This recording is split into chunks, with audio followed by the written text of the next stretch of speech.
ঈদের পরের দিন দাওয়াত ছিল, তাও আবার ছোট বাবুর মুখের ভাত। সেই দাওয়াত খেতে গিয়ে পড়লাম একটা বিপদে। বিপদ তো কাটিয়ে চলে গেলাম দাওয়াতের বাসায়। তো দাওয়াতের বাসায় যাওয়ার পর সেখানে আবার আরেকটা বিপদ।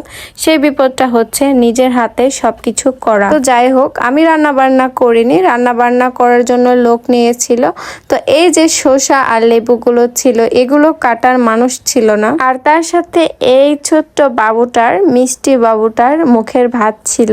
সে কিন্তু বিস্কিট থেকে শুরু করে অনেক জিনিসই খায়, কিন্তু ভাতটা খায় না। আর 6 থেকে 7 মাস বয়সে কিন্তু আমাদের হচ্ছে ছোট বাচ্চাদের মুখে ভাত দেয়।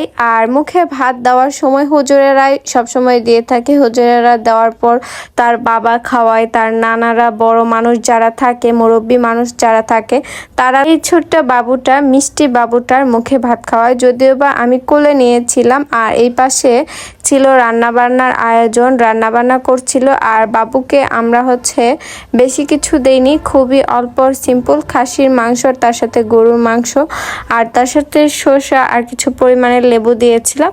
যদিও বা সে ছোট মানুষ, এত কিছু তো খেতেই পারবে না। তারপরও যেহেতু দেওয়া লাগে, সেহেতু এখানে হচ্ছে তার বাবা তার জন্য ভাতটা ভালোভাবে মথে নিচ্ছিল, কারণ সে যেহেতু ছোট মানুষ। আর সে এত পরিমাণ মানে ট্যালেন্ট, কি বলবো, মানে খাবার থেকে শুরু করে তার বুদ্ধির কোনো তুলনা হয় না।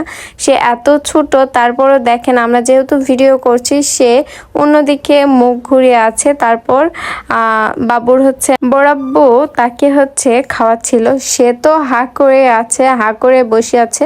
আর দেখেন মাশাআল্লাহ কত সুন্দরভাবে সে খাচ্ছিল।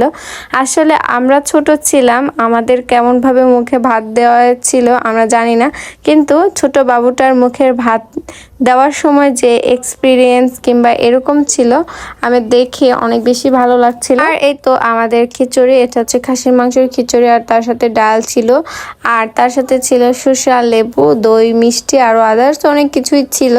যাই হোক, সময় পাইনি। আর আমি দাওয়াত খেতে এসেছিলাম সুলতানপুর নওগাঁতেই, অবশ্যই আপনারা জানেন। আর এই জায়গাটা হচ্ছে সুলতানপুরের ব্রিজ। এই ব্রিজেও কিন্তু আমি মাঝে মধ্যে আগে ছোটবেলায় আসতাম, বাট এখন সময়ের কারণে আমি যেহেতু রাজশাহীতে থাকি, সেহেতু এখানে আর আসা হয় না। তারপর এখান থেকে এখন ব্যাগট্যাগ, আমার আম্মু, আমার নানি, আমরা সবাই মিলে এখন যাব আমার নানির বাসাতে। দাওয়াত খাওয়া শেষ করে আমার তো মুখ চোখের অবস্থা দেখেন একদম গরমে শেষ। সেদিনও অনেক বেশি গরম ছিল, গরমের মধ্যে তেমন একটা ভিডিও ক্লিপ করতে পারিনি। খুবই তাড়াতাড়ি নানির বাসায় চলে গেলাম। ভিডিওটা তো দূর পর্যন্ত।